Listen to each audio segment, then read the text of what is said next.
Welcome everybody to our July meeting of New Mexicans for Science and Reason.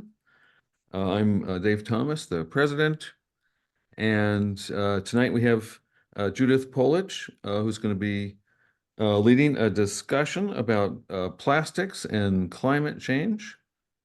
And uh, before we get rolling on the discussion, um, I'd like to mention that almost all the presentations at Skepticamp from early June are on our YouTube channel. So everybody is, I think we've got Larry Barker's on there and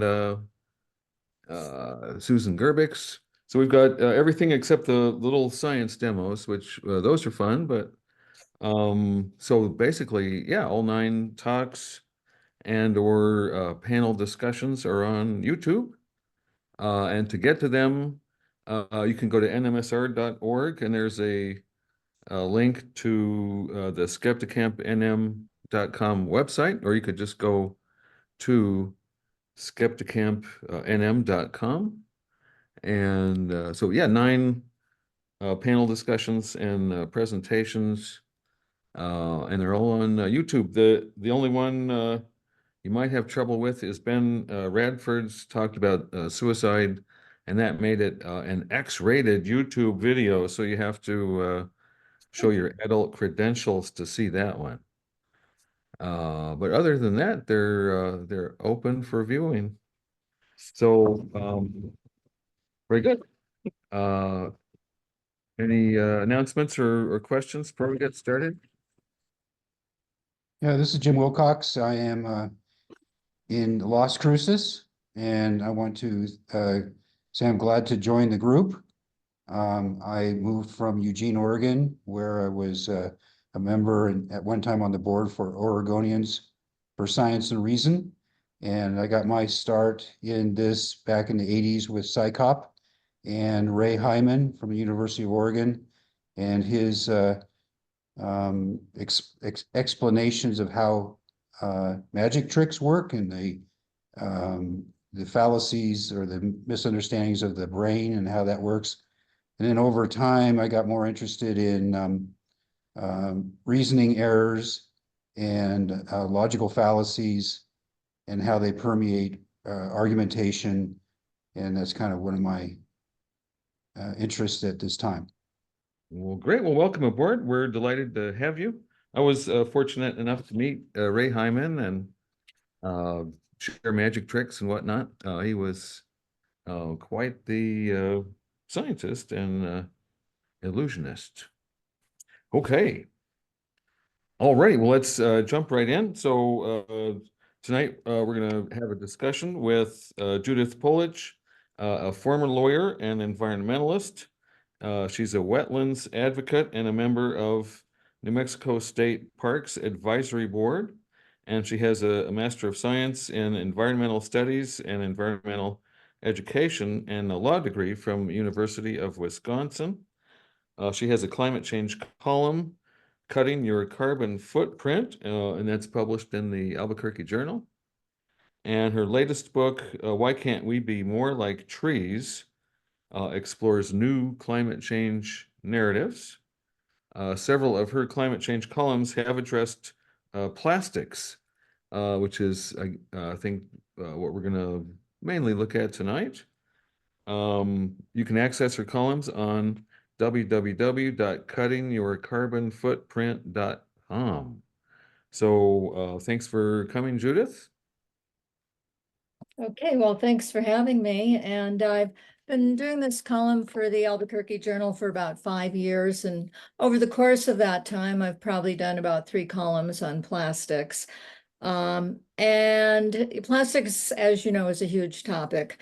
So we're going to just have a general discussion because I'm coming from the assumption that some of you know a whole lot more about some of this than I do. I don't really consider, I'm not a scientist. I'm just someone who does a little bit of column writing and has an interest in a lot of climate change topics. I think in one aspect certainly of plastics is how much is accumulating and what do we do about it? I think that most of you probably know that only 5% of plastics are recycled. Maybe 10% are incinerated, which causes other problems. All the rest ends up in our garbage. And it's a huge volume of material. In terms of just looking at numbers of global production, in the year 2000, there were about 230 million tons of plastic being produced. It doubled by 2019 to 460, and by 2040, it's going to be 420 million tons. Now, that is an almost unfathomable amount, and what do we do with it? So that's the problem, and certainly recycling is one approach and one aspect of that. And I'm kind of curious as to whether those of you on this program recycle, and what exactly, and what do you recycle? What plastics do you throw in the recycle bin? So we recycle the plastic shopping bags.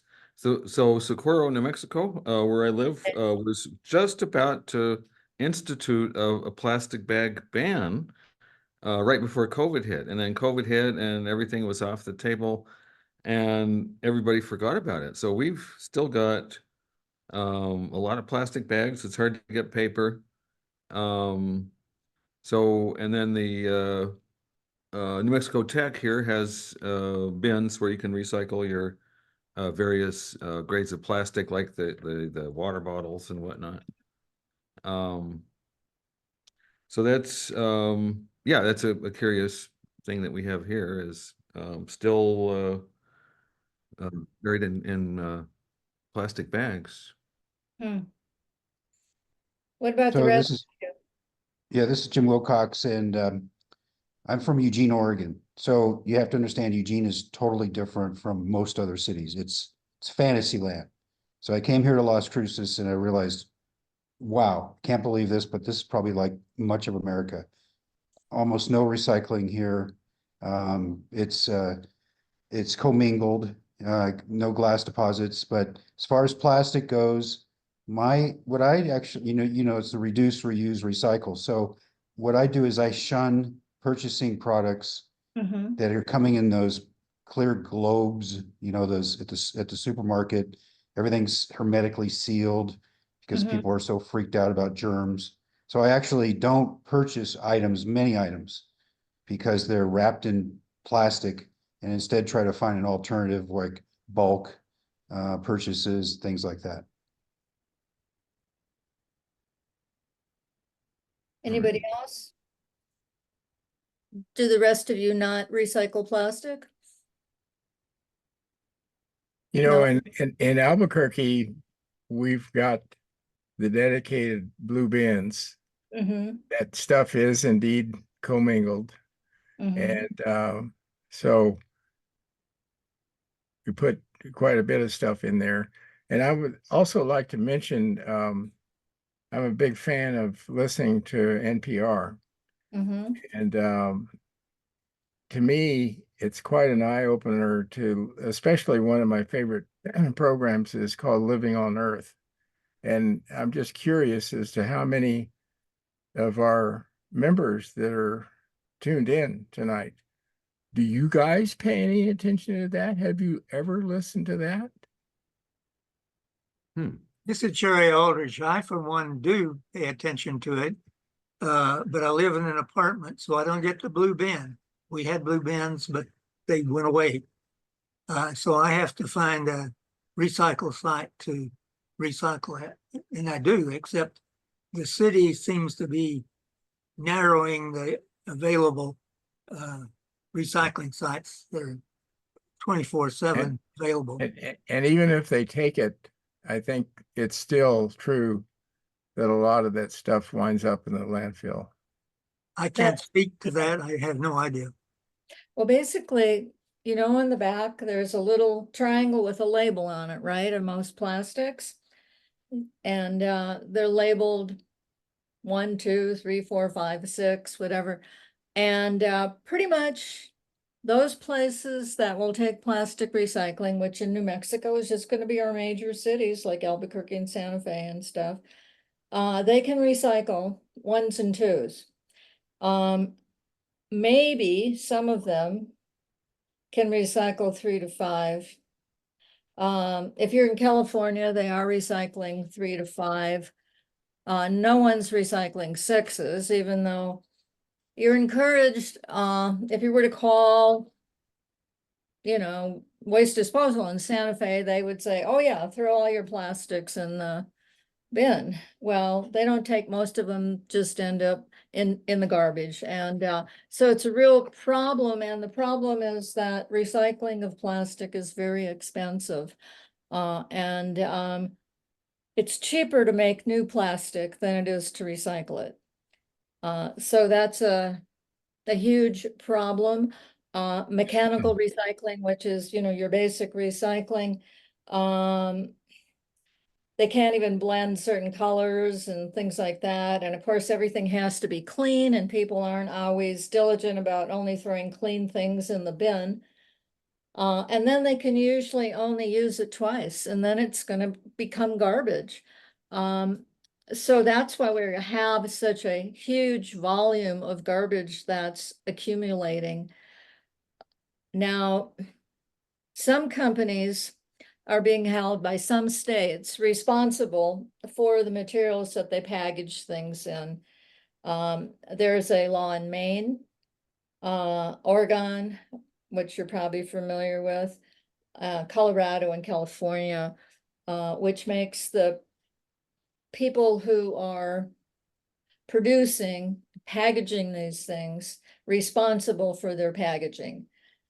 The idea is that ultimately over time, that packaging needs to be recyclable or compostable. And it's addressing the problem. It's not addressing the whole problem. Of course, New Mexico does not have that regulation. And even so, then it's a slow process. In California, they estimate that when it's fully implemented in 10 years, it'll reduce the volume by about 25%. Now, that's not insubstantial, but it's right now, it's a state by state thing. Do you know if there's any efforts on this state to join with those other states? Has anybody heard anything about that?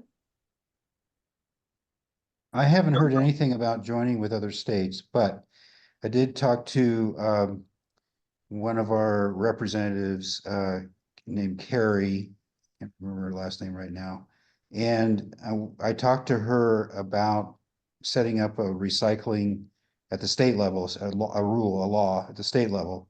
And she said, well, that has to come from the local municipalities first.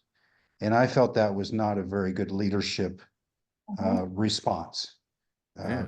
My preferred leadership response would be, how can you help me make this happen? But Right. So that was just kind of the way it goes. And then the other thing is the numbers on the back. Raise your hands if you have ever looked at those numbers on the back. If you've looked at the numbers on the back of plastic, anybody? Yeah. Okay, got a couple people. Okay, good. 3. Now, I think it's interesting that you got to try to keep in mind about which number means what. So it puts it on the consumer to know the information. And I think that impedes recycling, but it makes it feel like it's the consumer's fault. It's your responsibility, tough luck. And then the last thing I'll add, I don't want to dominate things here, but the last thing I'll add is on the Sunday news talk on TV, they have an ad running where the Plastic Association says, we're currently spending something like $2 billion a year to make plastic more recyclable and not use as much. And I put those in the category of propaganda. It's lobbying basically to the public. So if Judith, if you know anything about that, that'd be interesting to know too. Well, we're going to talk about a few of those things as we proceed, but I want to, in terms of one issue, as I said, is the volume. What do we do with in 20 years if we have 920 million tons of plastic a year, because that's just based on the production level, right? And then we have everything else that's accumulated. Now, plastic, as we know, breaks down, and it breaks down into nanoparticles and whatnot. And even though it might take that water ball 1,000 years, it's going to break down at some point. And so there's a big issue with these small particles that we didn't really know we were absorbing. We ingest them, we inhale them. Our bodies have, people say, as much as a credit card's worth of plastic in them at any given time. We know now that these nanoparticles cause hormonal growth issues, they cause heart disease, they're carcinogens. And once again, it's another overwhelming problem that we can't seem to wrap our heads about. Does anybody know anything about nanoplastics that they would like to add in this discussion? We know they're there, right? You've read about them. Yeah, I've read that in reproductive organs, there's nanoplastics. And that so this gets to my thing, but is about the psychology of it. Go ahead. No, please continue. Well, the challenge is it's not salient. So when something is salient, even if it's not really a threat, people overreact when they don't address it's risk management, understanding risk. And humans are not very good at understanding risk. Mhm. So they will say, well, look, I don't wear a seatbelt because I've been driving for years and nothing's happened. So they have explanatory constructs that help them prop up a belief system. Whereas with plastics, though, they don't see 1,000 years to degrade. They don't see microparticles in their, in their testes and things like that. Now, I've seen some video of plastics in fish, and that's scary to think that you're eating fish that has this plastic. So we don't, it's very difficult to make those threats salient. I mean, I think about the fact that plastic is always in my body. And now with that new research coming out saying that those nanoparticles are accumulating in our arteries, I think that's very serious because it's leading to heart disease, and it's going to take, what, 10, 20 years to accumulate enough research and enough lawsuits to get them to do anything about it. But I found one study which was dated 2015 on the health and economic costs of plastic. And it said that year, it was estimated at 675 billion in health related matters. Well, it's only getting worse over time. And yet there's this reluctance on the part of industry and consumers to do much about it. And I don't know how we address that. Well, whoops. Sorry. Go ahead. No, please go ahead. No, I dropped something here on my, hit a wrong button. You go ahead. Anybody in terms of how we address this, how we get people more engaged, and now that it's not just the ugliness of dumps full of plastic and the plastics that's getting in the ocean, what about the plastics getting in our bodies? So, okay, so what I was going to say is externalities. So what companies do is they produce something that has an external cost that's not captured in the price of purchasing the product. Right. And so there are countries like the Nordic countries who calculate the external costs of a particular thing and then put it in the price of the good when you buy it. Sometimes it might be recycling the TV. So there's a $300 charge upfront to recycle that TV when you get rid of it. We don't do that here, yet we call it capitalism, but it's not really free market because people are not paying the full price of the product. So if we could calculate, it's very difficult to do this though. We could calculate the real cost of plastic, put that in the, it's basically like a tax, and it would raise the price of the plastic which would spur alternatives that have less external costs. So our capitalist system is skewed. It's not really a free market. Very good point. And I think I may have mentioned this in the past about chemicals in general. One of these NPR shows that I keep pushing was explaining that of the thousands and thousands of new chemicals that are basically registered every year, they are all born innocent. They are born innocent. The only way that you can complain about that is to raise a stink. And it's entirely opposite of the way that drugs are treated. Yep. Now, John, you sent me an article, or you dropped off that article from Consumer Reports from the February issue titled Eat Less Plastics, about the plasticides that are in our food. And that's just a whole other area of concern because most of us don't know that there are additives that are added to plastic to make them more flexible and durable, and that, you know, like making the hard water bottles hard, and also things in vinyl that end up in our food. And they end up in our food because they're in the packaging around our food, the tubing that may be used in processing food, in water that is used to make food. Anyway, they end up in our body. And when I looked at this article and I saw all the foods that I really like to eat, that they're full of plasticides, and there's not a lot I can do about that. They're in beverages, even things like tea and juice and canned beans, and of course in fast food, even in grains and in seafood. They're in the,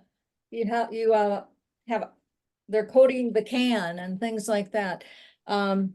And John, thank you for bringing that to my attention. It just makes me even more concerned and wondering how hopeless this all is. Is styrofoam considered a plastic? Yeah, because I mean, it's there's plasticides in the styrofoam that is in some of the food packaging. So, Because in Eugene, Oregon, again, not a normal town, they passed a law that says you can't use styrofoam for take home meals from restaurants. And they found cardboard style containers that, yeah, you can't leave them in there for 3 days. They're going to get soggy. But for getting the food home, it's a great alternative, but very difficult to pass things here in New Mexico. But we did get in Las Cruces the bag ban. That happened just as I got here. And before I got here, or when I got here, these bags were flying all over the place. The wind would kick up and they were hanging from trees and power lines, and you're driving down the road and they catch on your car. And a year later, after the ban, they're almost non-existent. But the challenge of the human mind is noticing what's not there. And nobody really drives around going, wow, look, there's no bags. And that's part of the problem. Albuquerque did have a bag ban, but it doesn't have one anymore. Well, I heard you guys had Albuquerque had a big brouhaha about that. Anybody from Albuquerque comment on that? Well, I can answer Jim's question about styrofoam being a plastic. If it's foamed, styrene is still a plastic. And there's one outfit here in Albuquerque that is dedicated to accepting styrofoam, clean styrofoam, for recycling.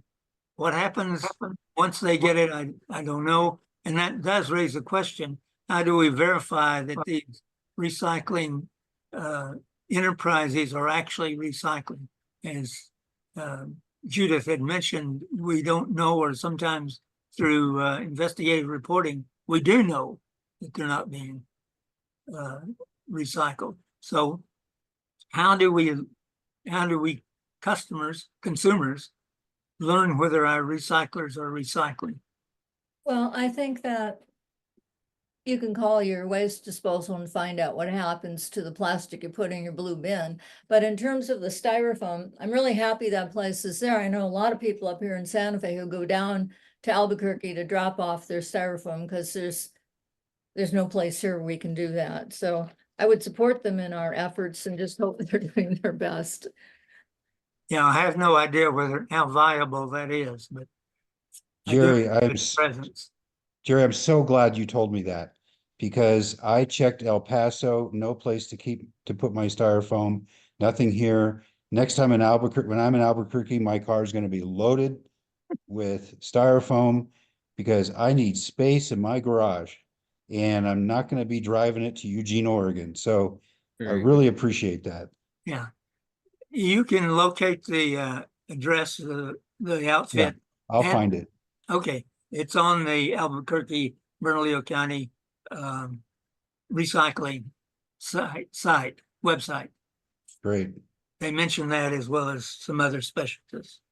So another thing that I do is when you have a product review, I put in whether or not that product came in a recyclable or non-plastic form.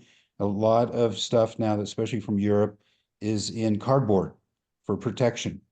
And evidently it's worth the trade-off in maybe being less secure. But because they have laws there, it's more socialism. And I put in a review. If I like something, it's 5 stars. I'll say -1 star because it came packed in styrofoam. It's a good point. We can do a lot of things. I mean, obviously we can do things in our own lives, but we can try to affect how other companies work. And I think consumers are powerful whether we know it or not. Now there's another thing I wanted to mention. Some of you probably know about. There is underway an effort to make a global treaty on plastic reduction. There are 175 countries involved, and it's supposed to be completed by 2025.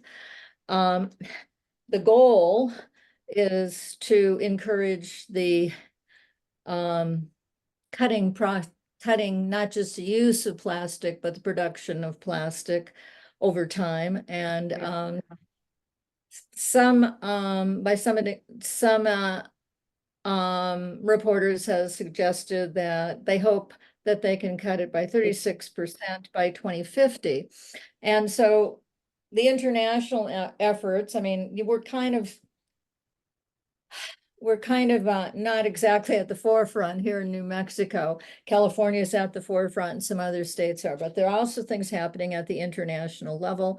Once that treaty is in place and if it is signed, and hopefully we have a president that will sign it at that point in this country, that will be helpful. But the other thing to know is there are over 200 lobbyists engaged in the helping to write that treaty. So I don't know how optimistic I am about looking at things from an international perspective.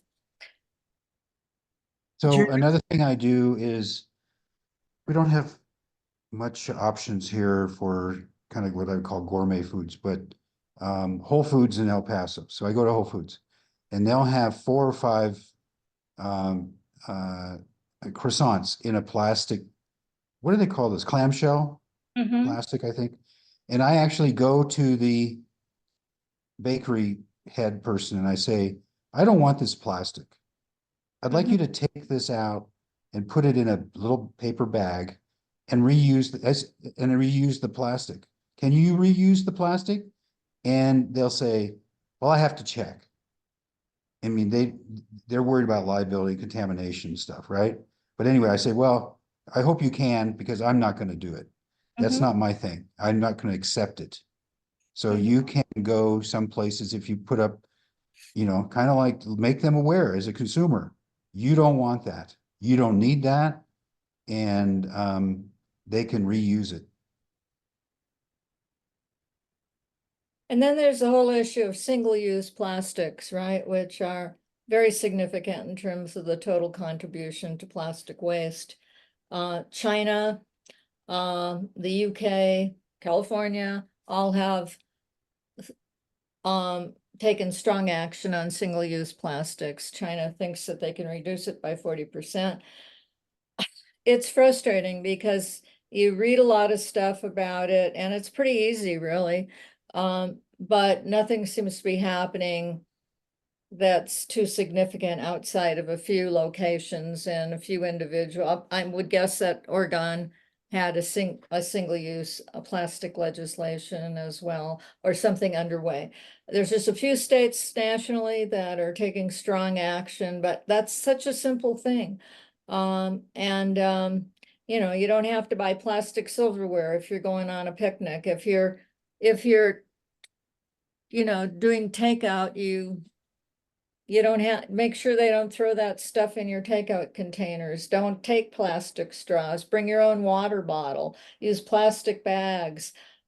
Store your leftovers in glass containers. There's lots of stuff we can do as individuals. And because this is an issue that it's pretty easy to feel a little hopeless about because it's such a huge problem and a problem with a huge volume. Has anybody ever heard of TerraCycle? No, No? Well, TerraCycle is a company that will recycle all of your plastic, including the hard to recycle plastic. And Does you that have include styrofoam? not styrofoam, but everything else. Because All right, the reason is they will send you a container, and the containers may be about a cardboard container. It's about 4 feet tall and about 1 by 1, and it costs about $300. And so you put all your hard to recycle plastic in that container and you ship it to them, and they find ways to recycle all of it. So you're paying the extra cost of that as a consumer. And then they'll send you another container for the fee, of course. So it is a way, but it's an expensive way for consumers to get rid of all of their plastic. I had a friend who bought me one as a gift to try it out, and it was great. And I quickly realized that I could easily fill it up quickly, and there went that $300 container. And $300 recycling cost, but it made me very aware of all the plastic and that we accumulate. And of course, you try to put the ones that you think are going to get recycled locally into your blue bin. And we take our plastic bags to Albertsons because they take plastic bag recycling and things like that. But all the other things like a plastic ballpoint pen, things like that, you throw in this container. And after a while, my experience was I was like so nervous about it getting filled up too fast. I stopped putting things in. And then eventually I said, all right, I just got to do it and fill it in and send it in. But that is one other approach that the, I guess, consumers who are able to do so can take in terms of dealing with their plastic. Do you have to remove the metal, like the spring in your ballpoint pen? No, I just threw the whole thing in. Okay. it's funny you should bring that up about pens. There was a pen recycling when I worked for HUD Housing, and I was in charge of it. So I collected hundreds of pens, and then I think I had one set that I turned in. Then I collected them again, and by the time I got another few hundred, the service had ended, and I ended up with hundreds of pens that sat in my garage for about a year because I was fearful of, I just couldn't throw them away. And so that's another problem is when you're into recycling, you hold on to stuff because you just think, well, Don't first want it to go in the throw garbage. it away, it just goes somewhere else. So one thing maybe Judith you could address is creating a demand for recycled plastic. So for an example, in Oregon, and by the way, it's Oregon, they have these benches that are made out of recycled plastic, Mhm. and they're super durable. They'll last, hundreds of years. And it's great because they're very comfortable. And I like to joke with people when I sit on one and I look at the plastic bench and I say, wow, there's my yogurt container. And so, do you know anything about creating demand for plastic, recycled plastic? Well, I think that in parts of New Mexico a few years ago, up in the Taos area, after they lost their capacity to recycle plastic, there were a lot of people in the artistic community there Hmm. that were experimenting with different ways to use plastic to create new and interesting things out of them. But again, that's an individual action more rather than um, a business endeavor. And I think for a business endeavor to succeed, they're either going to have some help, or they're just going to have to, that's going to, you know, where does it come from? Does it come from consumer demand? Does it come from industry seeing an opportunity? But there have to be incentives, and I don't think we have enough of those incentives right yet. But I know, oh, I'm sorry. ahead. No, please. Well, I've noticed recently a regression on the part of Costco. They used to sell mixed nuts in hard polypropylene, I'll call them jars, and they've gone to bags, and the bags are very explicitly marked with a slash forbidden through the recycle sign, symbol on the bag. So they're not recyclable. They don't identify what plastic it is or what mixture of plastics. And so there is an opportunity for a little feedback to Costco, say, do something smarter here. You know, Jerry, it's great you brought that up because they actually say, I think they say somewhere uses like 40% less plastic. But Yeah, I hadn't really thought of the fact that it makes it harder to recycle or use at home because I use those old nut containers for storing food, which probably is not great, but I store food in it for Mhm. pet food and nuts and other things in my house, non-liquid stuff.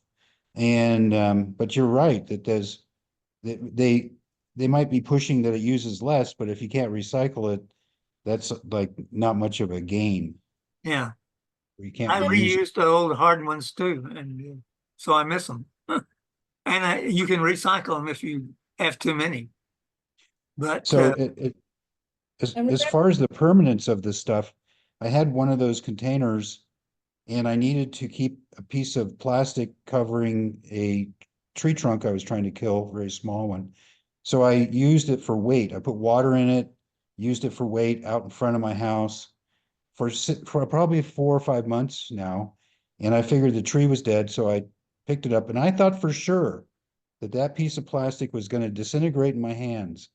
But nope, I washed it out and I can continue to use it because it's a time capsule. yeah, Mhm. Has anybody heard the term advanced recycling? No. Okay, so let's talk a little bit about that. You know we have these huge problems with the volume and, 10, 15 million tons getting in the oceans every year and all of that. So there's been a few articles I've read recently, and since you guys have scientific background and I don't, I'm going to throw this out to you about these different processes that are being developed that fall under the whole category of chemical recycling. And there's a lot of buzz around it. And one process is called pyrolysis, where they'll take the plastics and heat them up over 500 degrees centigrade.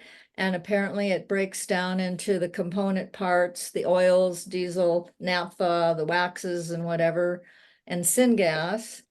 And there's another process called gasification where they even use higher temperatures and make it into syngas. And then there's something called solvolysis, which dissolves plastics into useful chemicals. And the spin on it, and some of the spin is coming from plastic producers, is that, oh yeah, you don't have to worry about plastics anymore. We're working on the circular economy. idea where it will all be recycled. At least that's the spin, but there've been a couple of articles, and you might want to look at one by Fast Company that came out recently that really just suggests that a lot of what's going on with these advanced recycling concepts is just greenwashing, that when they do the analysis and they take through this pyrolysis where they heat it up really hot, 500 degrees centigrade, which of course uses a lot of energy, they might take 100 pounds of plastics and yield about 20 inusable products. And I don't know if that's good or bad, but certainly mechanical recycling is not very effective because it degrades so much after 1 or 2 uses, and then they have to throw in a whole bunch of new pellets with it to make it work anyway. So what do you think about these more advanced ideas that are talking about breaking the plastic down into its component parts? Some of you guys with scientific background can kind of maybe have a better understanding of that and its viability. I'm reminded a little bit of what happens to a barrel of oil when it goes into a refinery. And so they are using all kinds of different kinds of physics and chemistry to separate out or maybe even transform things. You've heard terms like fractional distillation, where you can essentially vaporize the components in that barrel of oil and then get different chemical weights out of it, all the way from really light oil, kind of like the 3-in-1 oil that you might have for oiling your sewing machine, all the way down to tar. And so they've got that. And then they've also got catalytic cracking, where they can break up some of the molecules. And so it sounds to me like there's an overlap between some of those techniques that have been around for a long time. Judith, like you said, they take a lot of energy for these processes.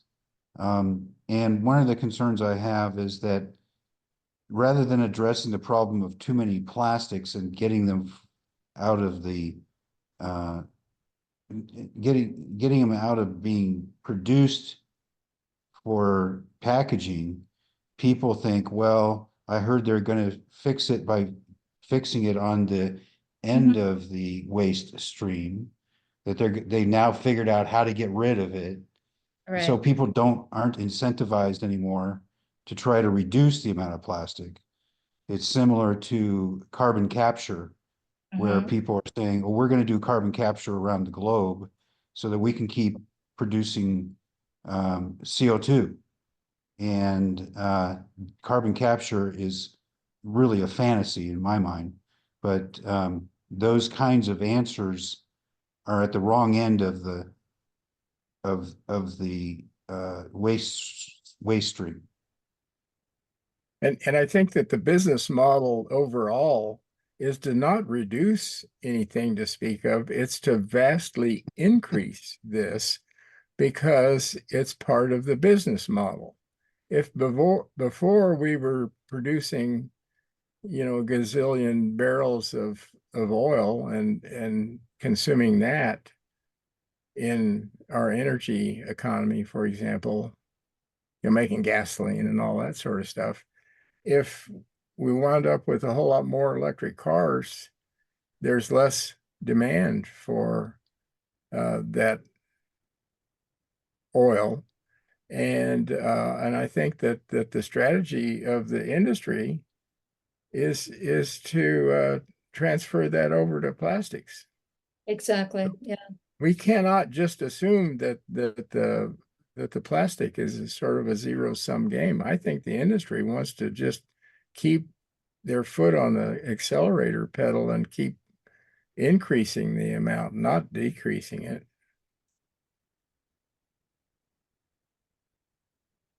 I think one concern I have, and because I don't know enough about how to analyze any of these things, is that um, it's so attractive to think that, oh, circularity, we can just keep reusing the same plastics over and over. We've solved this problem. So we don't have to make any changes. And so one of the articles that I'm talking about was in The New Scientist. I don't know if any of you guys read this magazine, but it's kind of a good magazine for people like me who don't know a whole lot about all these topics. But and it is promoting this idea of making that, it's even entitled "Make Plastic Fantastic Again."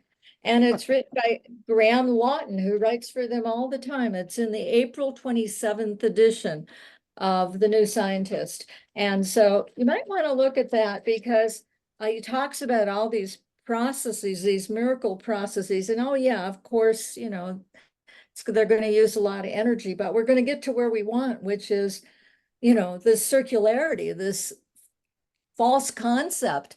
But I think a lot of environmentalists might be buying into this as somewhat of a solution. So I'm a bit concerned about that.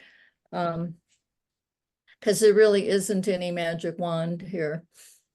Yeah, that's a category of there's going to be a technological solution, so I don't have to change my behavior.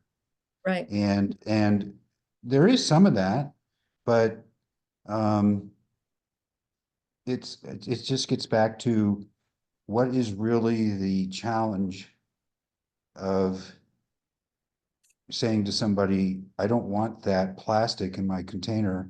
So for an example, instead of buying vegetables and putting them in the plastic bag, I put them, I know it's weird. I put them right in my cart and then I put them on the conveyor belt. And maybe I'll put 3 or 4 things in one plastic bag.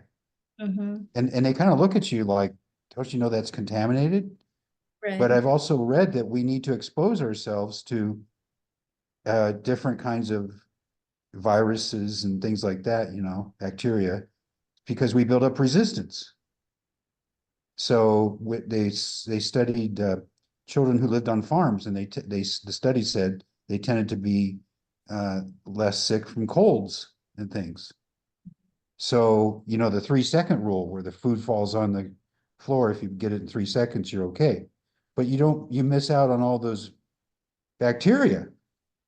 So I like to joke to people that to increase my immunity, I throw my food on the floor and then eat it, because that way I never get a cold. Yeah, well, I hope that works for you. It's humor. Well, I want to tell you before we end up here tonight, I want to tell you about my friend Shirley. My friend Shirley is in her 80s, and she lives in Northern California, and she is one of California's plastic recycling advocates. I mean, she spends 10, 12 hours a day on lobbying and doing this and that, and getting legislation passed, and meeting with businesses in her community and talking to them about how they can do better, how they can change one container and what a difference that would make. So she's just got endless energy on this topic, and she's the person who bought me the TerraCycle box. And so I said, well, what do you do with your plastic? Well, that doesn't go in the TerraCycle box, or any other waste that you have. And well, first of all, she's got this little Lomi composter, so she composts everything. And I said, well, aren't there some things that have to go in the garbage? And she said, I don't have anything that goes in the garbage. Nothing. Nothing goes in the big green container. If every once in a while I might have a few things that can't go in the TerraCycle box, or that I can't recycle, maybe a little baggie of something, I'll just take over to my neighbors. So it is possible if we have that kind of dedication. Yeah, in Eugene, we had different size containers that you could get for your garbage. And the smallest container could also be picked up every 2 weeks. And so you save a little money. So there was an incentive to try to do recycling. And we separated our recycling, and we put them in a blue bin, small bin that went on the curb. So you put your glass in there in one section, your plastic in another. And so there was incentive, but here, at least in Las Cruces, you all get the same size garbage can no matter what you do. There's no incentive to try to reduce your garbage, your waste stream by refusing and recycling. So it's just all backwards here. Well, that's an interesting note to end on. Anybody else want to comment on? Sorry, I'm depressing. Had a comment that it's, you know, too much for just the average citizen to do everything they need to do to make recycling happen. And so we have to figure out how to get the companies to do more work on the producing end to either use higher quality plastics that can be recycled or use less plastics or whatever. And I think the the media is changed. Nobody watches Huntley and Brinkley every night anymore. And people are not getting their news from the mainstream media. So I think we need to encourage movements where people can watch things like the Midas Touch Network or what have you to get up on the issues and create a groundswell of demand for companies to do better in the way of controlling plastics. So I think basically I'm saying that we need to get the people to create enough buzz on social media or NPR or wherever to make the companies do plastic mitigating activities so that people will buy their products. We've got to tie it to we're not eager to buy your plastic products if you're not making sure they don't end up in the ocean someday. That's my thought. David, I'm so glad you mentioned Midas Touch. I thought I was the only one watching in this area. So that's the second thing tonight. You have Jerry talking about styrofoam. Thanks for that. And David bringing up the video feed that I also follow. So if you can look that up, it's they do YouTube videos, and I recommend looking into it. A lot of it's been, almost all of it's been political, but maybe once we get somebody elected, they'll back off. Judith, what about putting a lot of the unrecyclable stuff into repaving highways? Well, they are doing some recyclable plastic is going into paving highways and things like that on a small scale. Everything, there's so many wonderful ideas that people are experimenting with, but getting things up to scale is a whole other issue in a lot of these topics. But certainly insulation, building materials, there's lots of things that can be done, but it takes investment, it takes capital, it takes figuring out how to market it and everything else. I mean, even some of the ones and twos that are recyclable end up going into insulation and things like that. Okay. All righty. Well, it's almost 8 o'clock. Anybody have any comments that they want to throw in before we adjourn for this month? Well, I really do appreciate Judith agreeing to participate, because it's so nice to have somebody. And by the way, you folks out there, I keep beating up on everybody. Start listening to NPR and go to the Albuquerque Journal and read her columns. That's right. So even if you don't get the journal, I've started a website so people can get my articles off my website, which is cuttingyourcarbonfootprint.com. And you can just pull anything you want out of there. I tend to have most of the articles I've written over the last 4 or 5 years on there. And also buy a copy of my book on climate change solutions that you might not have thought of, like why can't we be more like trees? Yeah, well, Dave, put that stuff into the write-up. Yeah. Sounds Uh, good. and oh, there's quite a few good comments in the chat. So I'll get that into the newsletter and the Zoom. I think there's when we put it on YouTube, there is a room for quite a few comments and links and whatnot. Judith, I have a question about your column on your website. I, for the first time, sorry, I'm a late learner. I visited your website during this session, and when I look at the columns, it seems to be a very short list, and there's no continuation indication that it is a longer list. I'm Well, missing something. yeah, I think maybe there's a sidebar that gives you different topics. You might look on that part. Oh, then- yeah, okay, but I was just looking at the overall Yeah, list. there's a couple that are just posted there, and then there's a sidebar that lists them by topic. Okay. All right, thank you. You bet. And you know, anybody can make any use of those columns that they want to. Well, thank you How's very much. your- That was very great. It's just Yeah, it was a- inspiring. Well, I was other going to ask, people. sorry, sorry, Say- Jim, go ahead.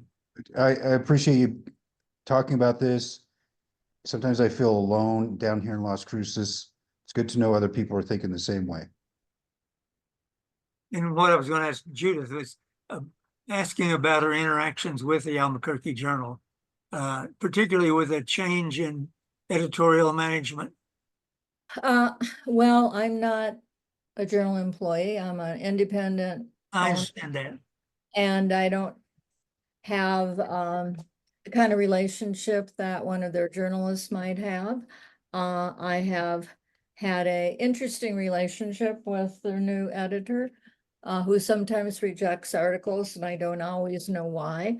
But we've kind of worked it out, and I obviously think it's worth having a venue like that. The journal reaches a lot of people, so I may not abide by their politics all the time, but it's worthwhile to me to try to get the word out on a lot of climate change topics. So I'll toe the line where I have to. How many, can you estimate what percentage of your submissions they reject? Hardly any. I'd Okay, say good. I've had one or two, and he had decent enough reasons. But you know, there's that fine line with an independent columnist and somebody who thinks they want to have control over what goes in their paper. So Okay, thank you. we get All right. along okay, but it's taken some effort to develop that so I could understand more what where he was coming from. I never had problems with any of the other editors in the Yeah. past. You're talking about Jeff Tucker? Yeah. Okay, thank you. All righty. Well, thanks to everyone for participating, and thanks Judith for You are welcome. loaning us your insight. So we'll do it again next month. Still working on a program. But we should have something in the next couple weeks there. With So- regard to the newspapers, when I came to town over 40 years ago, there were two papers. There was the Albuquerque Journal and a paper called the Tribune.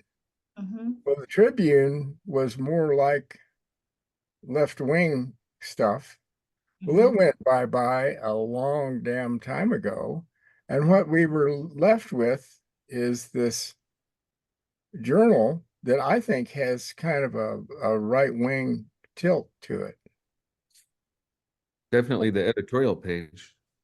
You know, you guys who subscribe to the journal, let them know your thoughts. I mean, I hope that, you know, if you think it's important that a column like mine is in there, let them know.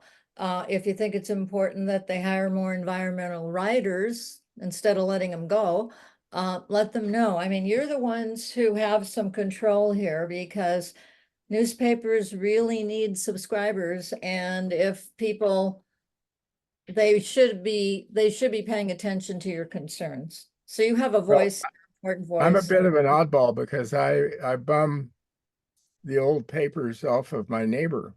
So I have not been a subscriber for a few years now. John, you have no standing then to comment, but go That's ahead, do right. it anyway. That's right. Anyway, Well, I don't right? care. I'll Because they're comment probably not anyhow. gonna look you up anyway, so. Yeah, right. I try to buy about one paper a week, the Tuesday, because they have the best crossword puzzles. Um, Well, I'm a fool and I subscribe to the whole shebang. there you go. And I missed the Tribune. When I came here in 1986, there were both papers. The Tribune was an evening paper and the Albuquerque Journal was a morning paper. And I subscribed to both of them to the end of the Tribune. You know, those were the days when newspapers were read, when we had an educated public Yeah. and things like that. And that's one of the reason I still have a subscription to a piece of paper that's delivered every day, is because I want newspapers to continue to exist. Me too. Thanks again, Judith. Yeah, Nice to Kate meet you all. Nelson, thanks. Kate Nelson, the former editor of the Tribune, is one of our newsletter subscribers. So Great. he's still out there. Okay. Thanks, everybody. Okay, Take care. bye, everybody. Thanks, Judith. You bet.